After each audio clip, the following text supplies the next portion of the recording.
We're going to talk about the war in Gaza, and we need to make a few things clear first. Number one, we support the total and strategic defeat of Israel, which is a militarized proxy for imperialist power. Number two, we support armed struggle as a legitimate and effective means, among others, of overthrowing occupation. And number three, Israel and its imperialist sponsors are losing, that's right, losing this war in Gaza. It's important to know that, and we need to explore why. And so part of what we're going to talk about today is one element of that war and how Israel is losing it. And that's on the plane of information operations, which is a key tentpole of counterinsurgency. Yes, this is the book of the day, counterinsurgency. This is the field manual from the U.S. Army that was created under the leadership of David Petraeus, a general in the Army who led the surge and other counterterrorism, counterinsurgent tactics in Afghanistan and was part of retooling the Obama phase in particular of the war on terror. The principles described in this book are directly relevant for understanding the kinds of pressure that cultural figures, students, all kinds of people are under in this war, that the information plane is a key vector for fighting a war, and all of us are under pressure on that front. So with that being said, let's talk about what Kneecap did at Coachella and the pressure, the serious political pressure and criminal sanctions potentially that they are under. So let's go to the video. The Irish not so long ago were persecuted at the hands of the Brits, but we were never bombed from the fucking skies with nowhere to go. The Palestinians have nowhere to go, it's their fucking home, and they're bombing them from the skies. If you're not calling it a genocide, what the fuck are you calling it? Free, free! Free, free! Free, free! Free, free! Free, free! The Irish. So that was Kneecap at Coachella, and this got them into quite a bit of trouble. And how that trouble expressed itself was that people started going through every single statement at a concert, social media post, whatever, to find Kneecap's political opinions, viewpoints, its orientation, and begin to criminalize it. So in the course of doing that, we got to this. This is a video from November 2024. Let's check it out.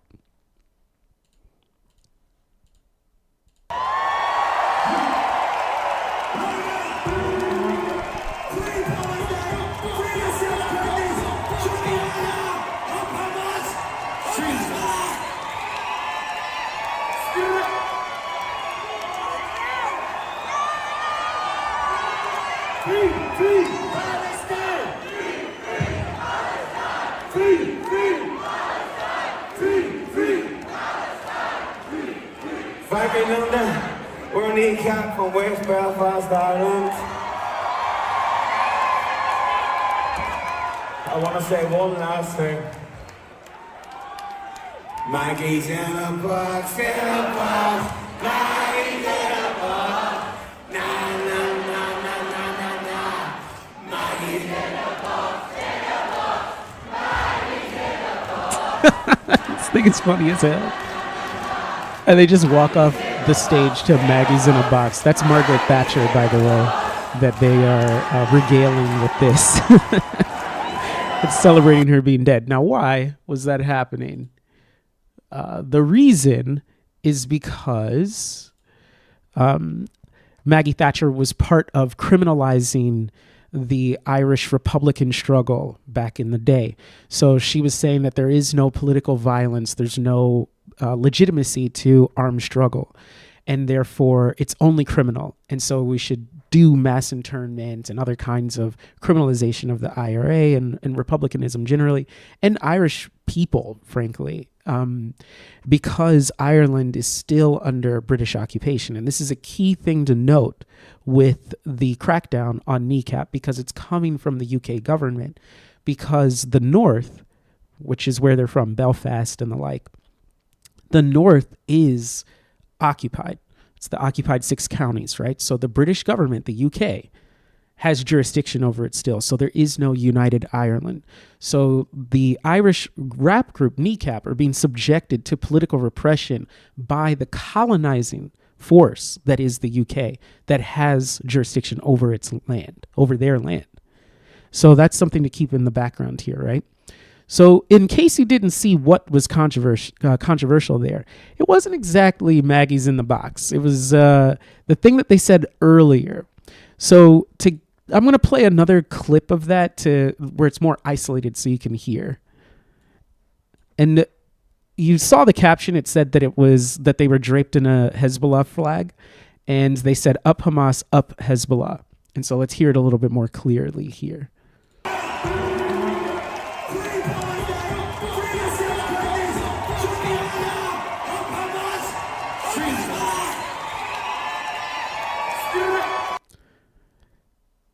Not gonna lie, it sounds much cooler in an Irish accent. the end of it is fire. I am a big fan of the Irish accent. It makes everything sound way harder. So they got out there and they said all of that, and the backlash has been pretty severe. Now, the reason why these statements were found, again, is because of what they did at Coachella, which happened just a couple weeks ago. So because they stood up in solidarity with the Palestinians and said, fuck Israel, free Palestine, it's a genocide sponsored by the U.S. government, all of that. Because they did that, that's when this digging into their past statements came up. And it's a big deal because they are facing jail time. So there's a counterterror police force, again, UK, that is assessing the group for a violation of Section 12 of the Terrorism Act of 2000. Okay, now this is a big deal because this is a real problem. And here's the act. And there's 2 things that are being evaluated here. Number 1 is the culpability, and number 2 is the harm. So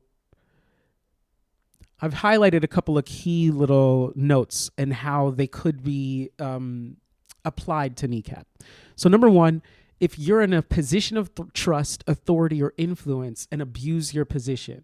So that could be said that you're in a position of trust by being a public figure, a performer, and you use that platform to support a prohibited organization, which both Hamas and Hezbollah are prohibited organizations in the UK. And then a second thing that could give you the highest level of culpability, category A, would be persistent efforts to gain widespread or significant support for the organization. So there have been social media posts that have featured Hezbollah, for example, the book published by Verso of Nasrallah's speeches. For example, there was a social media post where one of the members of Kneecap held that up, right? So that could put them into category A, right, as far as culpability. Then in category B, which is a slightly lesser level of culpability, it would be arranged or played a significant part in the arrangement of a meeting/event aimed at gaining significant support for the organization.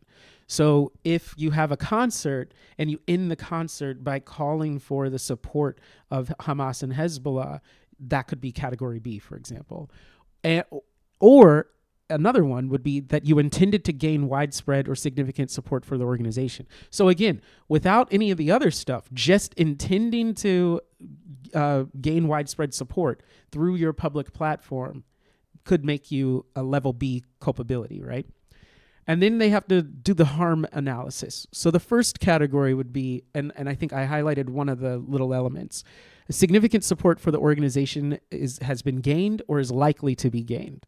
And again, this is something that they can make an argument about, where you have this platform, it's on stage, it's on your social media, it's likely to gain support, significant support, because of the significance of your platform.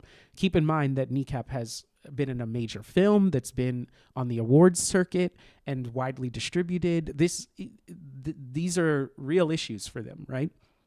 So if they're found to be at level A or level B in a category 1, whatever, the punishment is serious.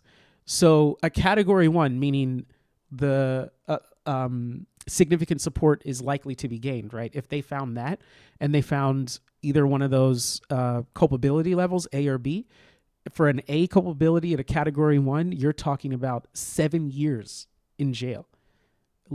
Category B or culpability B would be 5 years. That's the starting point. Okay? So at a minimum, you're talking about what's called a high-level community order. That would be the lowest level thing that could happen. And up to 2 years of custody. That's the lowest level. And they're going to make arguments that they have a higher level of culpability and a higher level of harm. So it could be 7 years. It could go up to 14. So they're facing serious problems, right? And yet they've stayed down. And I think this is important to note because we live in a time when there's a lot of discussion of cynicism. People just think that everyone's full of shit. I've heard that said so many times, that what's the point of doing anything because it doesn't even matter. Everybody's full of shit. We try some stuff and it didn't work. You know what? People are really down, and you can be. But there's also a lot of people who are active and trying and sacrificing jobs. People are getting deported. You have this Kneecap situation where people are being essentially blacklisted. They lost their visa to travel through the United States for their upcoming tour. There's serious repression of all kinds of people in the society, and yet people have continued to stand. And in addition to that, people in Lebanon, Yemen, and Palestine have laid down their lives, the ultimate sacrifice for the liberation struggle. So I think that it's important to note that, yes, Kneecap is important, and as we'll see, they're constantly saying that it's not about them, but it is. It's about each of us making that decision to take a stand and sacrifice. And every person that's doing that is a hero, is in a heroic moment, and we should honor that. And so I want to get more into what this means and how they've been fighting it, right? So after that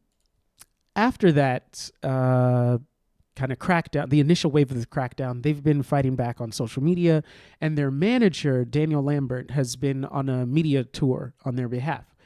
And so this is a little article in RTE, which is Irish. That's an Irish broadcaster that is summarizing the situation, right? So, and he's been defending the group. And the video with that is right here, and we should take a listen. Short clip, about 6 minutes. I'll pop in and out to describe some of them more interesting little points, but I think he acquits himself quite well in this exchange. And I find a couple of little things very interesting, and we'll take a moment to pause on those. Look, our Taoiseach, Simon Harris, welcomed the statement and said so at Cabinet today, but the UK government feels that in relation to the apology to the families of the murdered MPs, that it was half-hearted. I suppose more importantly, Katie Amos came out later today, who is the daughter of David Amos, who was one of the men murdered, one of the MPs, saying it was gaslighting and not an apology. I think the first thing I'd like to say, and I'll address those now, is that the last few days have been very challenging. And to the massive credit of the three lads, and it's something that hasn't been said, at no point have they had any concern for their own income, for their own careers, for their own futures, and at every point they have the absolute conviction that they are doing the right thing and they stand on the right side of history, and that should be said. In terms of this, you said a video emerged. A video didn't emerge. There was a concerted campaign emanating from the US to analyse every single thing that Kneecap have ever said in 7 years of performances. They've gigged to hundreds of thousands of people in about 20 countries, hundreds of gigs. And why this happened, and you mentioned at the intro, is around what they said at Coachella. And what they said at Coachella was the right thing to say. It's something that we've said at Leeds Reading, at Glastonbury. We've said it in Dublin and Belfast. And what it is a message aimed at governments who are enabling a genocide in Gaza. And what really, really scared the state of Israel and what led to this campaign is the reaction of young people in America, young people who aren't willing to support a genocide and young people who have empathy and sympathy towards the Palestinian people. And the first thing that he is pointing out there is that they stand by the statements that they made at Coachella, which had to do specifically with Israel and the question of the genocide, which is important. I think that's key. The controversy that has been created here is not just related to the statements regarding Hezbollah and Hamas. They also found older statements that were related to the only good Tory is a dead Tory. Kill your local MP. This was a statement that they made at the end of a concert, and so that's another one that's been getting them in trouble because there were two MPs. One was killed, I believe, in 2016, and another one in 2021 that in the UK government that were killed, and so this has been seized upon as a incitement because of the fact that that type of violence in the UK has already happened. And the reason why, if you want to go back, let's go back to the culpability stuff, right? To the legislation. This is all attached to building the case for making them criminally liable.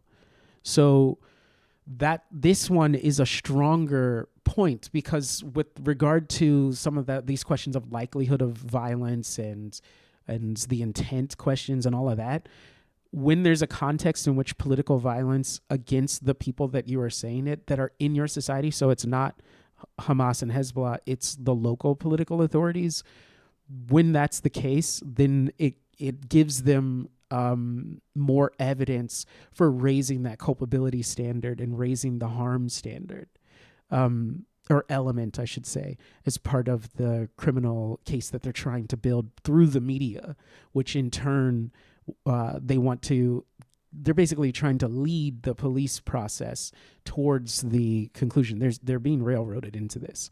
So I think that's important that this interview is starting off with that question of the MP violence. So and he's trying to push it back to the fact that this is about the Palestinian statement of solidarity, and that it's opportunism on the part of the media and the government to push the other statements, particularly the ones about the MP.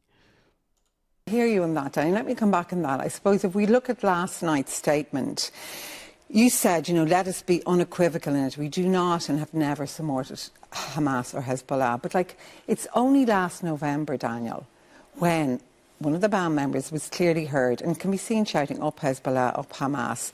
So I suppose that's what the current controversy is about. So even within the context of what you're saying, when is it ever right to say something like that? Well, we're in the space, I'll address those comments in a second. We're in the space now of moral hysteria and moral outrage. And you have a band being held to a higher moral account than politicians who are ignoring international law. Keir Starmer was an international lawyer. He said that Israel had a right to cut water and food into Gaza. They do not. Children are starving to death, and we're spending 6 or 7 days speaking about Kneecap. We spent less than a day speaking about 50 unexecuted medics. And what I'd say on your point there, it's not about whether somebody supports or condemns any group. That's not part of the discussion. But isn't it, in a way? I mean, for somebody, hang on, to say, up Hamas or Hezbollah, you even know many Palestinians feel they're victims Absolutely, of Hamas. And I suppose what's lost in this, why are the Palestinians where they are today? They're where they are today because there's been a wholesale denial of their rights as human beings on this planet. And to focus in and say to somebody, do you condemn or do you support, is away from the core message. And the core message should be, do you understand? Do you understand why somebody after 77 years of a brutal, violent occupation would resort to violence? Okay. But it's a key point here to make is, and it's one that's left aside, the rest of the world are ignoring Palestinians' their human rights. We need to acknowledge that there is an enshrined legal right to resistance. Okay, Dan, I hear you about that. So I think that as far as trying to walk the line here, he's doing a pretty good job. He's leaving it a lot to the level of implication, right? So he's saying that they don't support Hamas or Hezbollah, but then also saying that they support the right as it exists in international law to armed resistance, and that they understand the use of armed force against occupation. That's what he's saying, right? And I think that it's really difficult when you have these speech laws that are criminalizing saying the names of the people doing the fighting. So then you are trapped in a generalized kind of intellectualism that can't translate to a clear and precise statement of the war and your position on it, actually. And I think that's part of the information warfare that's going on to try to confuse and deny the legitimacy of the struggle on the ground in Palestine. So how do you combat that? And I think one thing that I would say in this discussion that I think is a missed point or a missed opportunity is the issue, like, it is actually about Kneecap here. And it's about the Irish people, and that they are the fact that they are being drawn up by UK charges here speaks to the colonization that they still experience, which is why they feel in solidarity with the Palestinians so fervently. They still are under occupation, just like the Palestinians. They can't speak because of the laws of the occupier. That's what's actually happening. And I think they need to lean in on that part of it, because I think that you should deny the legitimacy. I mean, there's a whole history in the Irish Republican struggle of denying the legitimacy of the state authority to dictate Republican politics and Irish people in Ireland. And that goes back to the No Wash protest, people refusing when Thatcher is like, oh, there's no political violence, just criminal violence, all of this stuff. They're like, we're not criminals. We are an army. We have the legal right to armed struggle in political fighting against the occupation. And we will not respect the criminalization of our movement, and we will not be prisoners. And they were refusing. They were like, we are soldiers. And so I think that vein needs to be tapped into more. And in this moment, I think that would be really powerful, because you'll see a little bit in the statement, he's going to say that it's not about Kneecap. And he kind of said that before in saying that we're spending so much time talking about Kneecap and not about the 15 medics that were killed, or about Keir Starmer saying that Israel had the right to deny water to Gaza, all of this stuff, right? And all of it's relevant, of course, but I think this point brings the question home, and they're in a unique position to drive it home, to drive home what it really means to be colonized, and how insidious it is, and how Israel is linked up to similar power processes of colonization, disenfranchisement, repression not just within Palestine, but across the globe. It has a history of supporting those kinds of moves. And I think that that needs to be highlighted. We discussed that a lot on Prime Time. I suppose tonight we're here discussing the ban, because it is a critical moment for the ban. And what I'm saying to you, when is it ever right? And I suppose what the UK Home Secretary said, it's dangerous and irresponsible to say these sort of things in the world we live in. We do live in a dangerous world. So is it ever right when you see MPs are murdered, Daniel? But I'll give you 3 examples, and then I'll just lead on to some. Will you answer that before you give me 3 examples? I will indeed, but the 3 examples are critical. This moral hysteria, in 2019, 3 different things happened in England. One of them was that the Daily Mail published a headline that said, put Gaza, it said kill Gaza, and a picture of Jeremy Corbyn in a coffin. There was then a video of the SAS in Afghanistan, which is online, using live rounds to fire at Jeremy Corbyn. And furthermore, there was a label. What's that got to do with the ban? I hear you, and I really appreciate you being here. But you're deflecting. I'm not deflecting at all. I'm asking you a direct question. And given how popular Kneecap are, isn't there an even greater responsibility that they don't use irresponsible language? You are entirely buying into where the discussion where the UK political establishment want the discussion to sit. Can I, like... I'm not if we- finding... So I think he brought up fire right there. First of all, they hit Corbyn with a fake anti-Semitism charge and to destroy his standing in the party and to take him down out of being a threat to become prime minister. That's number one. Number two, we had, I think it's really crucial to say, like, yeah, y'all, when we use the legal process, which Corbyn was a legal politician, he was an MP and he was the leader of the Labour Party. When he was operating legally, he was threatened with assassination by the establishment. That's a crucial argument. And it's like, not because it's about hypocrisy. I don't agree with making arguments regarding hypocrisy. I think that's a super weak argument. The power here is that y'all, you guys believe in armed struggle, and we do too. What's up? What are we talking about? That y'all believe in armed struggle, so do we. What you gonna do? Bust a move. That's basically where we gotta stand. Because why are we faking the funk? Don't fake the funk. And so I think that example is key.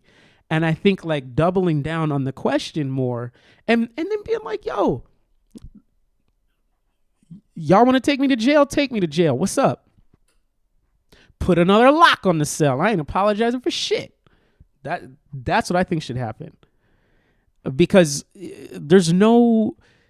I know you're trying to avoid jail time. And I know 14 years and 5 years minimum, 7 years. I know it's real. It's serious. It's terrifying. And they've made a sacrifice so far. But I think apologies and all of this are about humiliating you. They're not about actual reconciliation.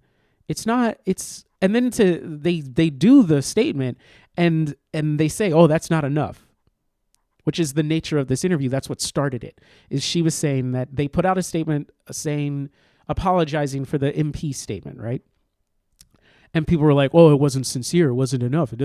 There's no reason to apologize for your politics, because it's about humiliating you. They need to silence you. And an apology won't change it. So it's really tough. It's really tough, and how they're handling it, it is to be commended. But I think that we're learning a lot from watching this information operation being done to them. And I think it gives us some lessons going forward. To be honest, I'm a journalist. I watched it. I do think if you're as well known as Kneecap are, would you even say it was wrong to say things like up Hamas and up Hezbollah? Well, and it's wrong to incite violence against MPs. The statement made that clear, and the idea that was incitement of violence against an MP is ludicrous. It was taken entirely out of context. They're performers as part of a performance. If you were to look at like dozens of comedians globally, and you were to take the script of their comedy act and remove six words from a comedy act and then lay it out in a headline and say that this was dangerous, you could do that to dozens of people. This was a concerted campaign, and the aim of this campaign is really important. It's not about Kneecap. This has nothing to do with Kneecap or something that Kneecap may or may not have said. It's solely about deplatforming artists. It's about telling the next young band, both through the music industry and through the political class, that you cannot speak about Palestine. What about, I suppose, the Eden Festival? I know they did cancel a thing today. Are you worried about Glastonbury, and have you heard anything from Glastonbury? It's not for us to worry. It's for us to have the strength of conviction that we did the right thing. All of this comes back. But you don't think it was the right thing to say up Hamas? It was the right thing to go to Coachella, and all of this has emerged directly from that. You know, and I really wanted to read this, because when you talk about moral hysteria, or we talk about being held to a higher account, a letter was sent to Keir Starmer, who is the Prime Minister, who is a former international human rights lawyer. And a letter was sent to him by a guy called Dr. Mahmood, and it was sent to him last August. When we talk about people being held to account, what this man said was, and he's a surgeon from the NHS, he said that I operated on a 7-year-old who had been shot by We one of had the... a surgeon, with No, respect, but I had a surgeon in last it's week, so Morgan important. McGonigal, It's so talking important about to not to shut this down. He said he had been shot by one of the drones that descended immediately after a bombing to pick off those running away. Yeah, we had that on prime time. Yeah, but actually, how we can dismiss? And he says further, most disturbing were children shot in the face deliberately by the IDF. Nobody's dismissing what's happening in Gaza. I suppose But what we we're are. talking about is the behaviour of Kneecap. And this is the whole thing. This is a total distraction. There they go. The behavior. Anytime people are talking about behavior in a political context, it's deeply condescending. Deeply. And it's designed to infantilize their opponent as being irrational and childlike.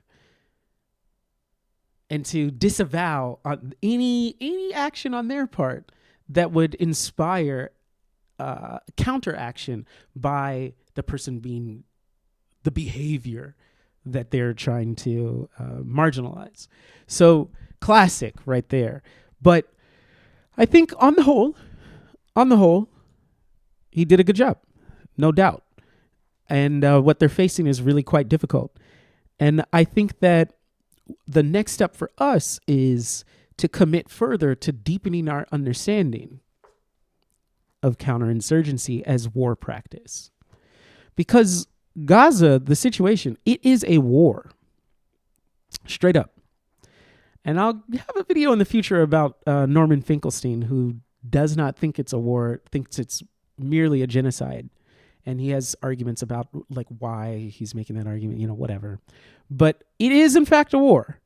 And it is occurring both within the territory of Gaza and Palestine more broadly. But it is occurring across the world because it's a counterinsurgency strategy that's also employing genocidal tactics. And how do the rest of us deal with that is a major question dictating the success or failure of the war. So we need to study some. And I think I want to show you a couple little things. Before I do that, though, one thing to get to talk about is something a little complicated. So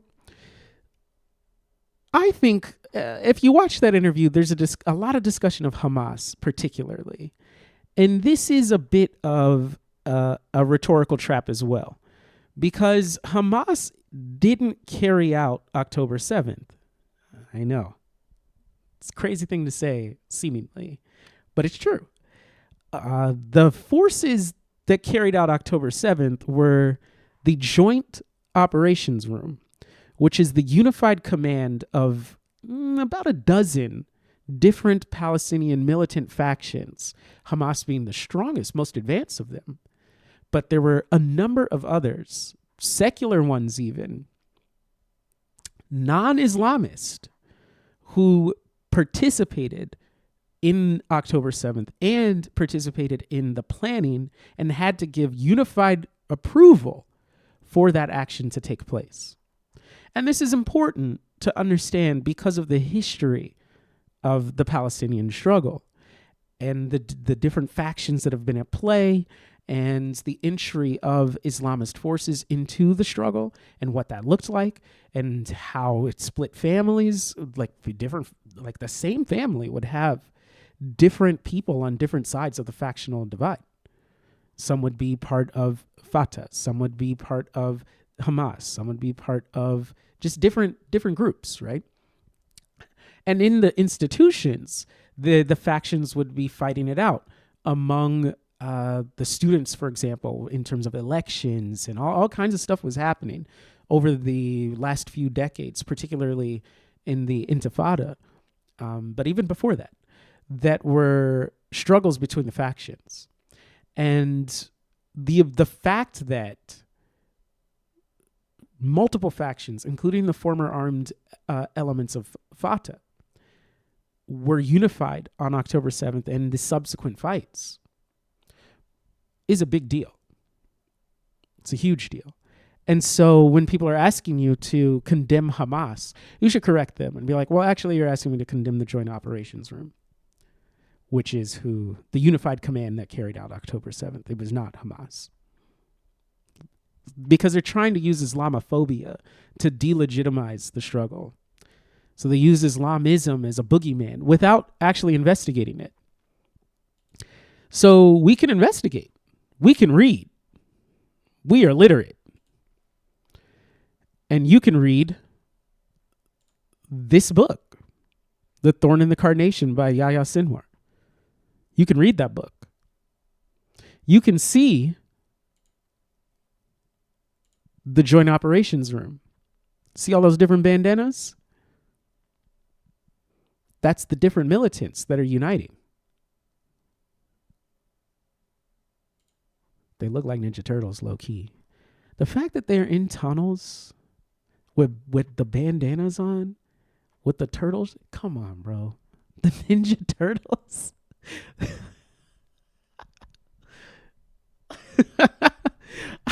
I'm gonna tell kids that this is Ninja Turtles. Oh, they got a live action remake of the Turtles. Yeah. This is it. This is what it looks like right here. The new Turtle movie coming out. Yo. But no, we can read. We can read, right? So the first thing we need to read is this book, Counterinsurgency, right? So there's a few things to take a look at. The first thing to look at, and this is important, this is why the crackdowns on the campuses, on Kneecap, on any one of us, this is why it's happening, is that war is mostly political. If you think wars are about killing people only, that's a loser's mentality. That's a good way to lose a war. The U.S. killed way more people in Vietnam than the losses it took. It took about 58,000 losses of deaths. The number was even smaller in Iraq and Afghanistan. Killed in action, less than 5,000. They killed 1 million Iraqis, at least, and lost that war. So killing is not really what war is about in terms of the victory condition. So what is it about? Here in this book, it says that in warfare, particularly using counterinsurgency, they're talking about counterinsurgency, but I think the principle applies broader. And it doesn't really matter because Palestine is an insurgency. It is a protracted popular war using an insurgency. But what is happening is that political factors are primary. Check that out. So Revolutionary War, this is the CCP, the Chinese Communist Party under Mao. This was their line, that Revolutionary War was 80% political action and only 20% military. And this is what Petraeus and them are editorializing it as. Such an assertion is arguably and certainly depends on the insurgency's such an assertion is arguable and certainly depends on the insurgency's stage of development. It does, however, capture the fact that political factors have primacy in counterinsurgency. Political objectives must guide the military's approach. This is the idea. This is the principle. And so when you're evaluating the war in Gaza, you have to think about it politically. It can't just be a discussion of passive helplessness, like some ASPCA commercial where little kids are losing their lives. That's true. All of that is true. It's horrible, but it's also a war that is taking place on battlefields in Gaza. It's taking place in the West Bank. It's taking place in Israel itself, and it's taking place in all the societies around the world that provide diplomatic cover and weapons and financial support and all kinds of stuff to the state of Israel. It's happening on multiple fronts. And the media is one of those very important fronts. So we need to look at this a little bit more, though. What does a counterinsurgency strategy entail? How do we make sense of it? So here's why Israel is at a disadvantage Okay, Israel has to run counterinsurgency because the Joint Operations Room and the Palestinian National Army and its broader mobilization of the people, that is an insurgency. So they got to use counterinsurgency methods, right? So what does that mean? For reasons just mentioned, maintaining security and the reasons are up above if you want to read more details about that. But for the reasons just mentioned, maintaining security in an unstable environment requires vast resources, whether host nation, U.S., or multinational. In contrast, a small number of highly motivated insurgents with simple weapons, good operations security, and even limited mobility can undermine security over a large area. That is what happened on October 7th. And part of why that happened, it has to do with, and this is how you know that they're losing, because it's the sheer arrogance of the belief that weapons decide everything. Despite this book being written by the U.S. Army, this does not politically command war strategy in the U.S. or Israel, frankly. There's a lot of arrogance about weapons, right? What does that look like? So, just before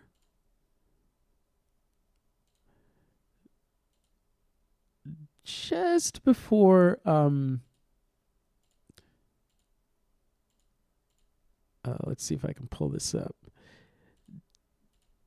Just before they launched October 7th, there was a story in, I believe this is the Times of Israel. It's from, if you look, it's from September 12th, 2023. So less than a month before October 7th. And they're talking shit about the Joint Operations Room, and they're talking spicy, right? So here's what the headline says. Gaza terror groups stage military drill to mark anniversary of an Israeli pullout. 12 armed factions come together in annual ritual to showcase military capabilities, celebrate ostensible success of armed resistance, in scare quote, in chasing Israel out of enclave. The Gaza Strip's so-called Joint Operations Room, composed of various Palestinian terror groups, held a military drill Tuesday morning to mark the 18th anniversary of Israel's 2005 pullout from the territory. Hamas, Islamic Jihad, and 10 smaller factions participated in the exercise, in the fourth iteration of a yearly PR ritual that began in 2020. Photos and video footage published by the Joint Operations Room and Palestinian media outlets showed a barrage of rockets fired toward the Mediterranean Sea and showcased supposed drone capabilities in urban guerrilla warfare. Supposed. Note that word. Note how they're talking shit. They did not believe they could get hit. They're practicing the combined arms that they did on October 7th. They're practicing it in front of them, and they're like, the so-called Joint Operations Room, supposed drone capabilities. Those drones took out military installations. They combined rocket fire, air support, the hang gliders, air support, and drones to take out gun turrets, mounted turrets. They took out, they broke through walls on military bases, took out actual soldiers, and captured a lot of them and brought them back to Gaza. It was a sophisticated military operation, and they were practicing it in front of these people, and they call it just a PR ritual. And they call it a PR ritual on two fronts, not just with the military aspects of it, but also the fact of the unity between these factions, which Israel is dismissing. But it's a big deal because the unity of action between the factions allows them to form a national army that is non-sectarian, and lays the foundation for non-sectarian governance in the society potentially. It's a huge deal that it's oriented this way. but it's so called. You see how they talk shit. So this is how they felt. They felt weapons decided everything, right? They thought it didn't matter, that the political factors of what it meant to have these factions working together, coordinating, they didn't consider that. I think it's just stupid. And then they put armed resistance in quotation marks, right? So it's all part of delegitimizing it, right? This is also an information operation to dismiss the legitimacy of the insurgency, right? So again, that was the posture, right? But that small group could immobilize Israeli society and really deal a significant blow that has Israel in an international tailspin. So again, the arrogance coming into it, they got hit, and now they have to retool their entire society to a counterinsurgent war. And it's very hard. So going back to the text, for that reason, because it requires a lot of resources, and the insurgency doesn't need to have the same level of resources. It can have very simple weapons. It can have clear security protocols and even limited mobility. So the tunnel system, all of that, it's limited. They're not able to project over large territories, right? For that reason, protracted, meaning long-term, coin operations are hard to sustain. The effort requires a firm political will and substantial patience by the government, its people, and the countries providing support. That means us. So coin operations, counterinsurgency, is difficult to sustain and requires political will and substantial patience by not just the Israelis, not just the Israeli government, but the rest of us too. And that is why Kneecap had to be attacked. That is why students have to lose their jobs. I mean, their position in schools, while people have to lose their jobs. So let's keep looking. What else can we learn? So here's another key factor. Like I said, killing people is not winning necessarily.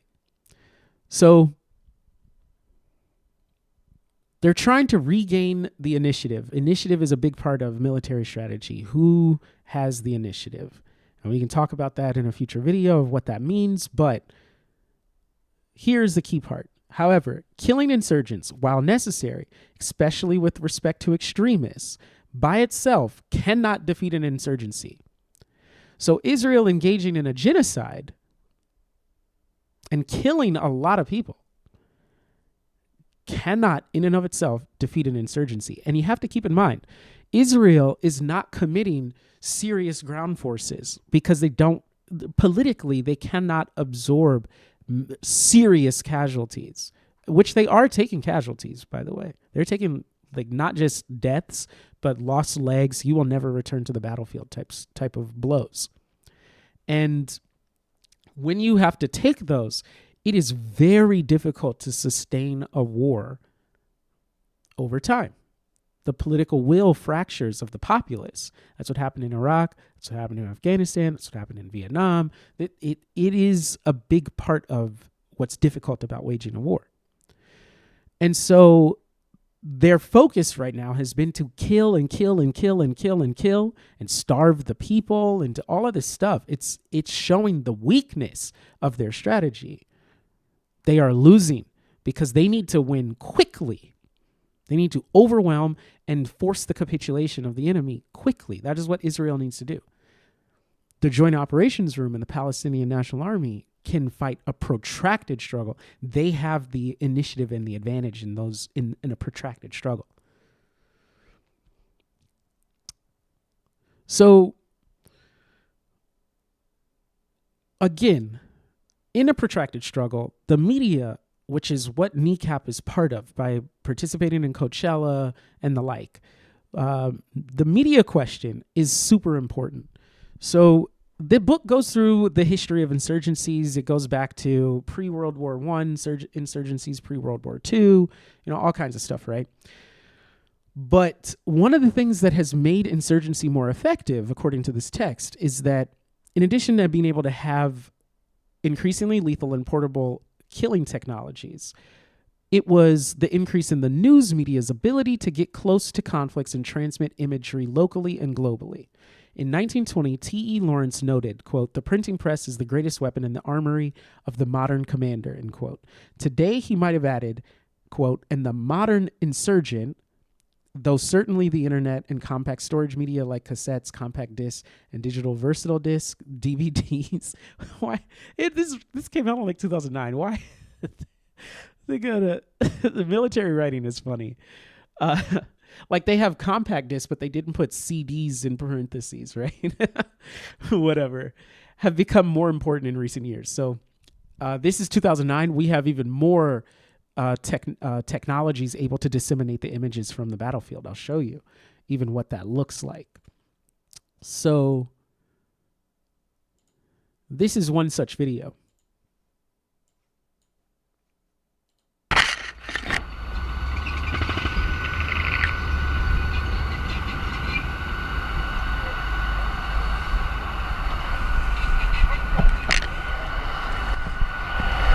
من بين يدي مصدق ومن خلفي مصدق فأغشيناهم فهم لا يبصرون. بسم الله الرحمن الرحيم. الله أكبر.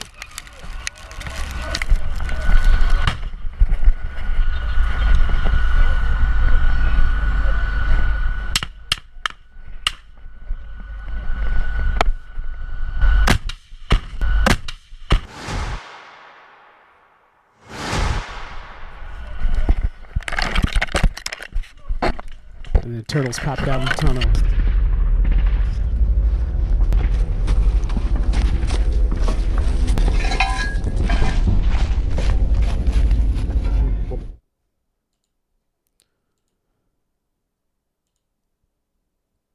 So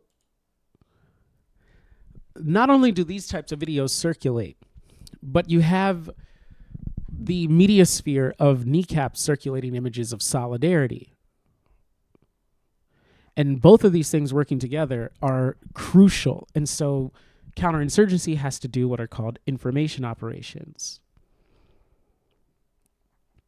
So, as I was saying, when you have a protracted conflict, it helps the insurgents. That means the Joint Operations Room. That means the Palestinian National Army. They are the ones who are benefiting from this thing dragging out. The Palestinian people are winning. Yes, it's suffering. Yes, it's bad. It's very bad. People are dying and starving. It's horrible. But this is a protracted war, and Israel will lose. So how do we know that?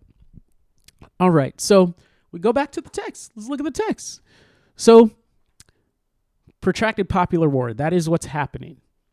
Protracted conflicts favor insurgents, and no approach makes better use of that asymmetry than the protracted popular war.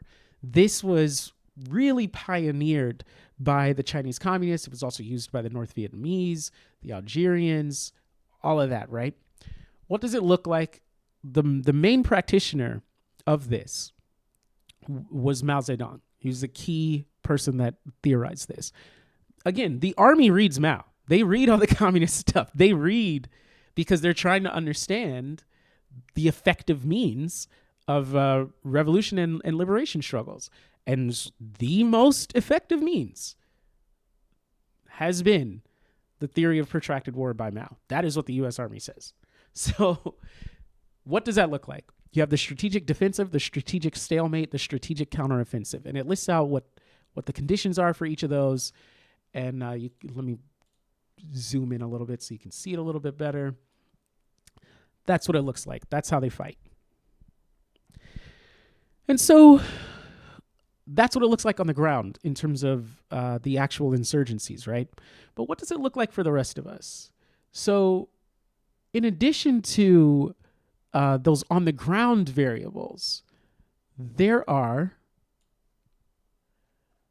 variables in the international space regarding media, regarding all kinds of stuff, frankly, that goes into whether there's going to be success with regard to counterinsurgency operations. So how that looks, this text goes into a lot of detail about multiple logical lines of operations, and information operations are just one line of operation, right?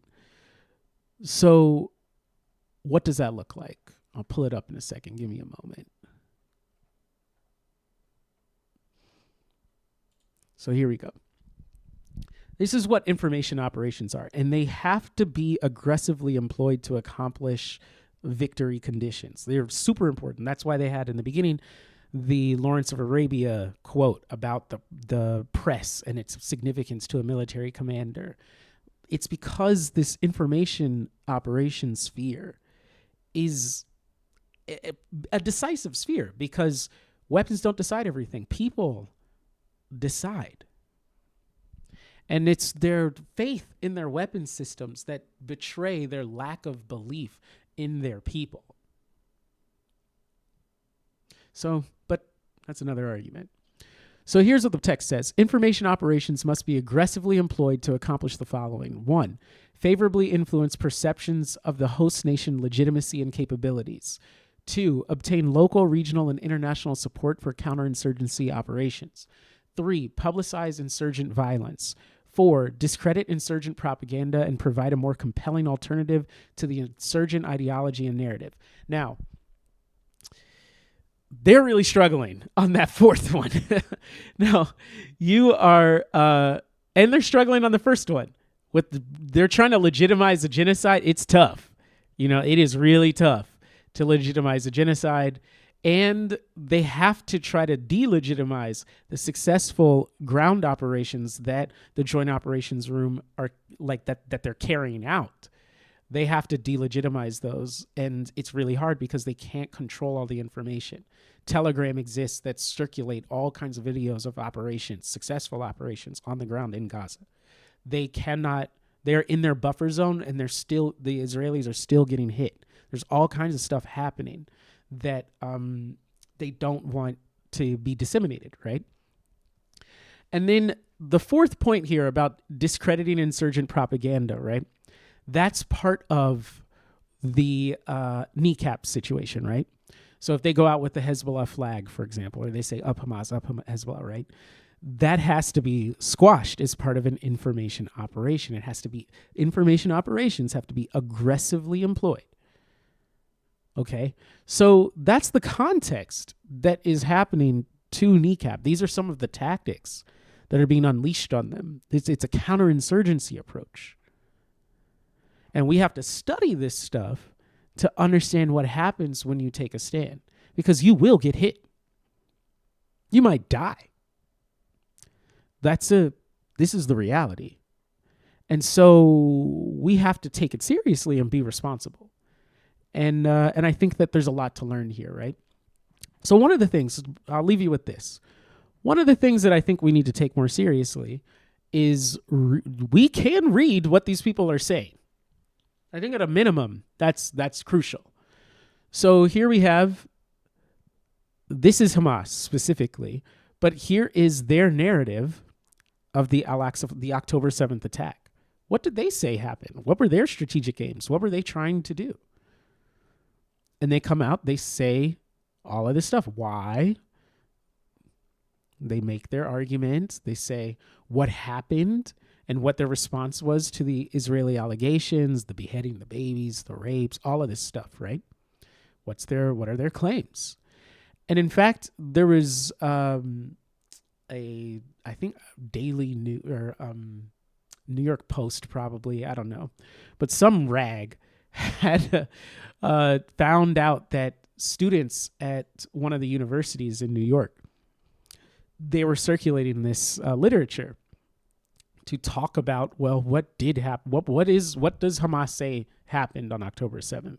What's the argument here? And they're saying you can't even look at that, right? You're not allowed to read, which is crazy. read whatever the hell I want to read. Fuck off. Here's the document of general principles and policies from Hamas. Like, what is it? They're asking me to condemn all this shit. Like, I don't know who these people are or what is happening, right? Let's read. And you can read. And think. What's their deal? What is Islamism for Hamas? What are their arguments? You can read it. I already showed you The Thorn and the Carnation by Sinwar. This is fascinating because there are a lot of little stuff in here. Like, when I was reading the book, one of the things that was really interesting to me about this text is that there's a lot of detail around debates within and among within households and among the Palestinian people more generally, how these debates happened that brought the people to the point of the resistance that they're in, to this phase of it, what happened historically. And so, for example, Sinwar is presumably the main character in this text. It was a book that was written, that he wrote while he was imprisoned, and it was smuggled out of prison. And it's a novel, but it's basically autobiographical, right? So there are the different factions represented. That's what this conflict or this argument is about, right? And the secular factions at this point, which is in the 70s, the secular factions are more powerful in their arguments. And so Sinwar is noting that. He's saying it was evident that Abdel Hafiz was stronger in his intellectual presentation as his cultural level was much higher than Hassan's. Hassan is essentially a member of what would go on to become Hamas. And it seems that his time in prison had endowed Abdel Hafiz with these intellectual capabilities. He would attack the religious thinking approach, claiming religion to be the opium of the masses and a numbing agent.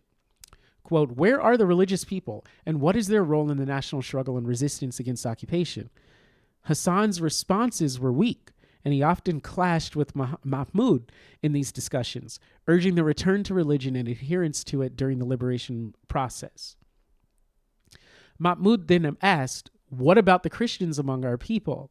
Where do they stand in the national struggle? How will you deal with them if we declare and start the conflict?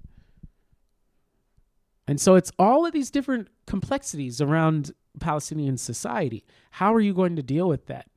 It's a serious text that is reflecting the fact that these are rational, thinking people who have had to try to solve political problems as the resistance and liberation struggle have evolved over the decades. That's what this book is about. So at the time, Sinwar is a secular nationalist. He supported Nasser. He supported Arafat. So he's reflecting that. He's saying Mahmoud, who is secular nationalist. Mahmoud's discussions were more convincing to my mind, but Hassan's kindness, there's Hamas guy, Hassan's kindness and simple approach to matters were more comforting and reassuring. And so they're talking about their relationship to Islam. And he was like, sometimes I pray, sometimes I not, but so he's not a religious fanatic. And I think this is important. This is a major leader in Hamas. His self-conception, his narrative of himself is not as a lifelong religious zealot. And he was a secular nationalist. And there's a historical context here that's explaining the Islamization of the struggle over time, right? And we can get into that in a future discussion, right? But this is important context, right? And the book, which was pulled down from Amazon, by the way, you are not allowed to read this, but you can find it. The book goes into the series of discussions, series of debates that are happening among the youth and among the Palestinian people, especially when the Intifada kicks up, right? But like I said, Here's Sinwar self-narrating. Like all the youth in the camp during the period, I felt a great deal of respect and admiration for Abu Ammar Yasser Arafat, who had become a symbol of the Palestinian Revolution. He's a leader of the PLO. I considered him my leader and commander, often raising his picture in demonstrations and chanting, "With our souls, with our blood, we redeem you, Abu Ammar," with deep sincerity and seriousness from the bottom of our hearts. And he uses his own personal experience and his observations, because these are composites of people, frankly, but he's using them to show the different points of view that are happening. And so this is a discussion around the Popular Front and its relationship to, which is secular, nominally the Christian faction, right? What were the different arguments between the factions? Who was arguing what, and what was happening, and what were the attack lines? And so there's attacks on the Muslim Brotherhood. This is a whole little specter haunting the process of Hamas developing. There's the specter of the Soviet Union as an attack line against the PFLP and the secular nationalist forces and the socialists. And it's all very interesting to watch how this plays out, right? So you got to read this stuff. You got to read this stuff. There's discussions about what does it mean to be a martyr.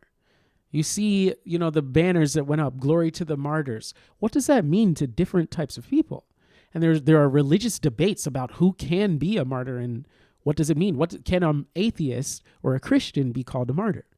All this kind of stuff, right? So because there are these different sectarian questions at play, the fact that they had a unified command now is a massive achievement, which you see the roots of how difficult that was to achieve in this text. Because the Islamist forces, for example, were not officially recognized. They couldn't even organize as a block within the prisons initially for like a while. So there's lots of little details like that about how this came about. What is happening? What was going on? And you should read it. Hezbollah, you can read. What is this thing? What's going on? What is this? Who are these people? You can read.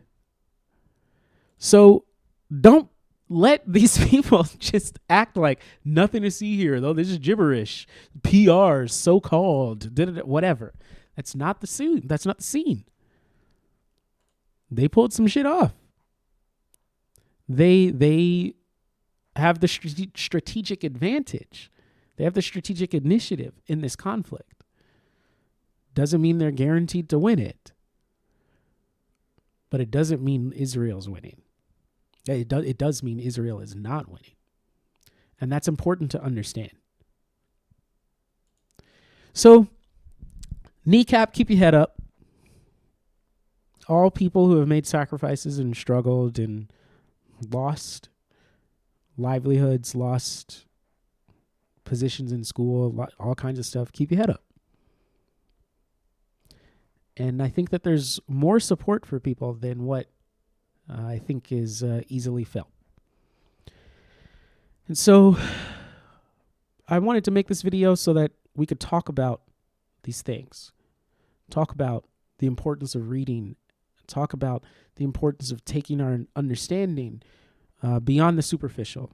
You can't just read the headlines. We got to actually honor the politics at play here and the sacrifices being made by learning directly what these people are doing and why. What is their story? Who are these people? What are the arguments that have taken place over time? How did we get here? The people deserve our diligent inquiry because people have laid down their lives. So I'll wrap it up by saying, you have to have a degree of respect for physical courage. The video I showed you earlier, a man walked down a tank on foot. You have to respect physical courage. There's a video, maybe I'll pull it up later, but there's an interview with an Israeli man who lived at a kibbutz, which we'll get into the history of the kibbutz and its relationship to militarism, to settler militarism particularly. It's a strategy for settling contested border zones. You have these militarized little communities as forward defense positions, and that's what kibbutz were. And it's like, whatever. But he was old, and he had come up in the period where the kibbutz was taken more seriously within Israel. So the kibbutz was a production unit, but it was also a military unit, a fighting unit. So you were trained in productive activities, whether it was agricultural or whatever, and you were trained in military ones as well. And he kept training, and the other people in the kibbutz would laugh at him. And he was like, no, it's serious. This is a war. Like, we are occupying these people's land. And like, he was serious about it. And so when October 7th happened, this old man dug in on his training and killed some of the fighters. And then he got shot and survived and was interviewed from the hospital bed. He showed tremendous physical courage. You have to respect that. Now, on the other hand, when Sinwar was killed, the IDF wouldn't approach this man who was in a building in tactical gear on the front with the soldiers. They couldn't approach him. They used drones at a distance and then shelled the building. There's no physical courage in that at all, because the IDF is structured around beating up 6-year-olds and old ladies. That is what they can do. You are 7 years old, they will fuck you up. But if you're not, so I think we need to take seriously the war aspect of this and study what's happening so that we can deploy more sophisticated analysis of what's occurring. Our message can't just be, for those of us who are serious, the message can't just be about starving children, although that is happening. But there's a lot more happening, because we need to be able to see that it's a protracted popular war and that Israel is losing. Israel will lose. It's important to say. It's important for people to understand they will not win. Israel will not win. And the collapse of Israel will be a massive blow to the imperialist structure. It's necessary to happen. It must happen for people to be free, not just in Palestine, not just in the region even, but around the world. It would be a major loss of capital, of material, all kind, legitimacy, all kinds of stuff. That's why it's so important. And we've got to take it seriously. All right. Thank you.